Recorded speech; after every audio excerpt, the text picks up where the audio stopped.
This is All the Rage with Paige. I'm Paige, and today we are going to be talking about spiritual things.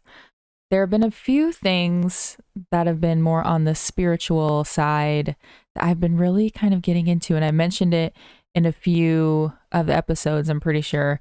So, since I couldn't think of anything to talk about this week, I just decided, hey, why don't I just dive a little deeper on some of the things that I've mentioned that have been inspiring me, keeping me emotionally regulated, the things that we've kind of already talked about in the previous weeks. So I decided to look at like a general history of four things that I've kind of been slowly just starting to learn in the past like year. Okay, so according to Google, astrology came about way before like any scriptures. And I find that so interesting because I feel like the general feeling when it comes to astrology with most people that are religious, and I could definitely be wrong about this. Maybe I'm just thinking about Christianity here, but it seems like they see it as something like so woo-woo and far-fetched and stupid that it's just interesting that it came way before Christianity came about.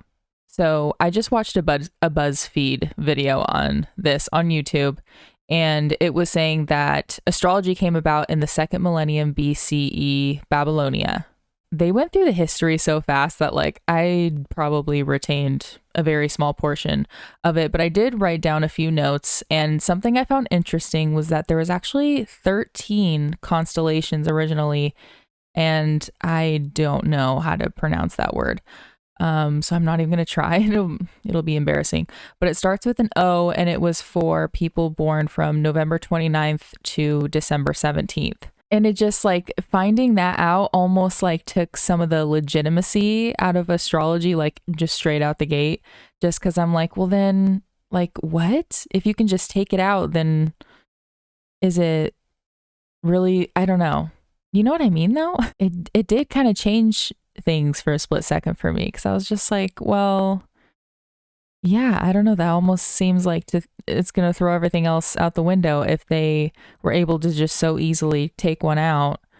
And yeah, just because we have 12 months out of the year, which is also weird because I feel like it's still confusing anyways because it's not just by the months. They also said that astrology is what created the first world map and geography in general because of them creating the birth chart, which if you're not familiar with astrology is like the correlation. From my knowledge, like the birth chart specifically teaches you your sun sign, your moon sign, and your rising sign. Yeah, so I guess that must have started then, and it apparently created the first world map. So that was pretty interesting. And by 13th century, it was used scientifically and by law, like for medicinal practices. It mentioned something about like they would only do surgeries like based on something in the stars. By the 18th century, astrology was kind of phased out because of all the advances in science. So they kind of, that's when they separated astrology from astronomy. And it didn't really come back until the 20th century when Carl Jung created the psychological aspects to it, along with our signs. And that's what's turned into the memes of the internet today. And that has also been something that has really revived astrology. I did really kind of think astrology was kind of dumb.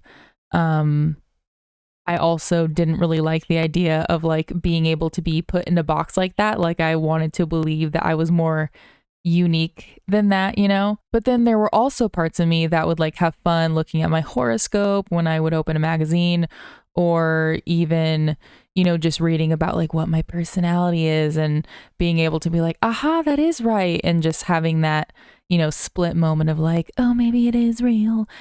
And I think that is a feeling that we get attached to when it comes to spiritual things and religious things, is those feelings of hope and faith and having more control and comfort when it comes to the unknown questions about ourselves and about life, about the world. So I've kind of always been on the fence when it comes to astrology. And I think where my opinion of it changed a little bit was just kind of living more in a way of just being open-minded about anything and everything, just kind of going with whatever feels good. And so I guess that, I mean, even after finding this out, I feel like there's still value in it. I think that it's still valid as well to believe in the magic of space and like what all of that can mean, because like, why not? I don't know. I just don't think it's like that big of a deal if people believe in it or don't. I think it's like, it's fun. It doesn't really cause any harm for the most part. At least from what I've ever witnessed. And I feel like it can still help us understand ourselves a little bit better, or people in our life, and kind of reflect on ourselves and others. Kind of like in an exercise whenever we look into these things or think about them. You know, when I think about me and Charlie, like our signs are apparently not supposed to like be compatible. And it's like, yeah, I mean, I could see it in the beginning, like the things that we fought about and like why we have different communication styles and things like that. But it doesn't mean that we aren't compatible. I think we're actually amazing for each other because we're so opposite in a lot of ways and similar in the important ways. And it is kind of interesting how it seems to be pretty spot on. I still haven't really been able to figure out like why that is. Like, is everyone really just that similar? Because I feel like we're all different in a lot of ways. But it's going to be kind of similar to tarot when I go into that. I watched a YouTube video, I'm pretty sure from Howcast, and it was saying that tarot was first known in the 15th century in northern Italy, and it was a parlor game for like rich people, I'm pretty sure. So again, like that initial moment of like, well, does it lose all of its legitimacy at that point? Like finding that out. And not until the 19th century did somebody add spiritual meaning. His last name was Levi. I believe the 19th century is when he worked with an artist and created the artwork that we see on the traditional deck of tarot cards. I feel like a lot of us know what the traditional tarot images look like, but I guess when it was a card game, it was more of just like the cups and pentacles, and it kind of looked more like the decks that we use. This new artist put a lot more meaning and symbolism and things like that on the tarot cards to kind of paint a picture for the spiritual meaning that they added. And the major arcana, I'm pretty sure, is like the characters, like the Empress and the Fool and things like that. And then the minor arcana is the wands, the pentacles, the cups. The minor arcana cards kind of are more general, and they could pretty much be related to most people, you know, sometime throughout their life. It kind of tells the stories, the ins and outs of life, and, you know, ways to move forward instead of backwards. And then the major arcana is a little more specific, a little bit more of like direct answer type deck. And it kind of, puts you into a character of what position you're currently in your life. And the images were also important because it does help for readers to get a better idea of where to go with their intuition. And it's kind of very similar, in my opinion, to how I feel about astrology. Is I think that a lot of people take it too far. Like, obviously, these are industries at this point. Like, people are making money off of practicing these things. I think the people who are doing it with the purest of intentions see these things as not like magic, or I don't know. I could totally be wrong about this. I'm guessing most of them don't see it as like, you know, like Harry Potter level magic or anything like that. Like, I think a lot of us have this idea that that's what they feel. But now that I'm learning kind of more about these things, I'm kind of seeing it more as just like a guide. And I almost feel like, you know, that's how people treat things like the Bible, in church and things like that, some sort of sense of direction, like a safety net, a community. I feel like that's what really people are looking for when it comes to their spiritual side. And there was something the woman on this YouTube video said that I really liked, was she said it reflects yourself back to yourself. And that's another like big thing that I think a lot of these things are trying to teach, is just like ways to help you self-reflect, because I really feel like that's the ultimate goal in this journey of life, is, you know, being able to discover yourself, get to know yourself, love yourself. And I think that that's like the key to all of the things that we would want to do and be in our lifetime. All right, so I also looked into manifesting, and this is one that I think started for me like because of TikTok, which I feel like is the typical thing. And I feel like I've had TikTok for like a few years at this point. I don't really know, but the manifesting thing never really was interesting to me until kind of recently, like when I've really been trying to figure out the self-regulation thing.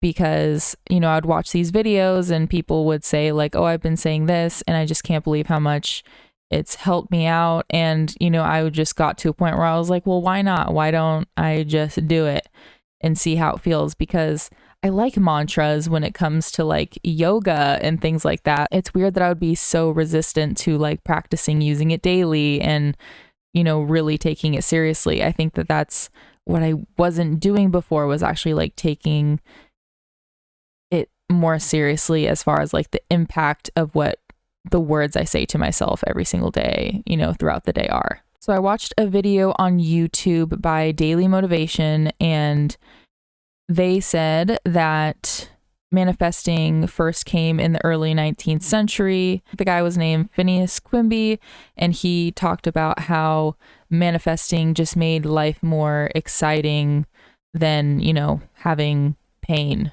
and sorrow, I guess. And he was also in the belief that everyone is a spiritual being. In 1877, that's when people started talking about manifesting as like the law of attraction. You know, the things that we attract us back. Another thing that I love that they said was neither success or safety will be found outside of self-development. Manifesting doesn't have a lot against it, because they, I guess, have this belief that when manifestations don't come true, that what you really need happens, or you learned more because of what happened. There's just some things that, in my opinion, there's no straight up answer for. They are just horrible things that do happen. A lot of times we're the most susceptible or vulnerable to going too far deep into spiritual things or religious things when really bad things do happen in our lives, like the unexplainable, like I am not okay type things. But the truth is, I mean, they can't even really answer that, in my opinion. Any of the answers I've heard, you know, doesn't cut it. So that's kind of where I'm leaning with all these things, is like, I think they can be really fun and positive and even life-changing, but I still think we need to have like a general understanding that there is a lot of unknown. There is a lot of answers that none of these things have. I think one of the things I don't personally like about religion is this attitude of like knowing more than other people in different communities, or that their answer is the only right answer and everyone else's isn't the right one. I don't really particularly like that. And I think that might be what draws me into these more spiritual ones, is I feel like they're a lot more about finding ourselves, loving ourselves, versus like idolizing something else or thinking that something else is controlling the world or going to punish us. So witchcraft goes way back. And the first thing they mentioned is Joan of Arc, 1431. And that is when they believed that Joan of Arc, who was a teenage peasant girl, was a witch because she led a French army to victory, which is insane. I'm going to need to look back at that whole story because I honestly don't remember, to be quite honest. I probably was not paying attention whatsoever in school. So I guess that was like the first known assumption of witchcraft. And I'm pretty sure they executed her. And then the next notable time is a book called The Witch's Hammer, which was written by a monk whose last name is Kramer. And it was like number 2 for over an entire century, you know, second to the Bible. And it created fear and anger towards witches. And even in the book, it said that these women were cannibals and causing male impotence. It wouldn't be themselves, right? And we've all heard of the Salem trials. 19 women were hung in Salem, Massachusetts. And apparently they were accused by young girls and saying that these women were causing them fits. Tens of thousands of women were executed for witchcraft in the 16th and 17th century, mostly in Europe. And most of these women were either like postpartum nurses, or they were women that had already had menopause and weren't able to bear children anymore. So I'm pretty sure they were just, you know, taking these excuses to execute these innocent women for no good reason. They would strip them down, torture them. They would even consider like moles and skin tags and like normal things for a lot of people, especially when they're aging, as proof of being a witch. I mean, honestly, like taking a moment to understand that fully, knowing that these women were like severely tortured just for an assumption of being a witch. In this video, they mentioned how the Bible describes women's bodies as the most impure and susceptible to evil. Another good point they made in the crash course video that I watched was about how this was the time when most babies were unfortunately passing, you know, by the time they were 5 years old, if not at childbirth. And then, you know, women were also dying a lot from childbirth. So I think that these women, like the postpartum nurses and just women around in these situations, or, you know, going into these situations, I think that they needed to use their intuition more and go in with good vibes and these spells and beliefs and herbs and cleansing tools and all of these sorts of things, because those things do help. I mean, it's the same thing as, you know, the astrology and the tarot cards or having the Bible and things like that. In my opinion, I feel like I have to say that, you know, religion is obviously like so sensitive, so I'm not trying to offend anybody, but in my opinion, like, I think that's kind of just, we want some sort of sense of control and safety and answers and predictions of the future or reassurances, validation, all of those things. And I think that all of these things are just like tools for us as humans, because it is hard to understand ourselves. And I feel like that's ultimately like what keeps kind of showing up, is this idea that we need to look within and always learn and grow so that we can enjoy this experience and enjoy it with others as well that are in our life. I think I have more confidence in my choice to open my mind to these things because I have a better understanding of how I truly feel about it. Like, at what level do I believe? It's all unknown for me. Like, I'm going into it with just like the open mind and not taking anything like too concretely, if that makes sense, and just kind of embracing the unknown and having fun with it and using them as tools and ways to connect with others and, you know, mostly connect with myself, really, and self-regulate. I'm kind of, yeah, considering it as a tool, but I do also feel excitement and joy out of a new belief that I have in the power of ourselves and our intuition. I couldn't really talk about it for too long because I don't really know what that means for me still. But I do think that our intuition is a lot stronger than we probably think it is. That's about all I got. So, yeah, hopefully it was interesting for you. Please let me know if any of these things are in your life or you're thinking about having in your life. And yeah, we'll see what we talk about next week. All right. Love you guys. Bye.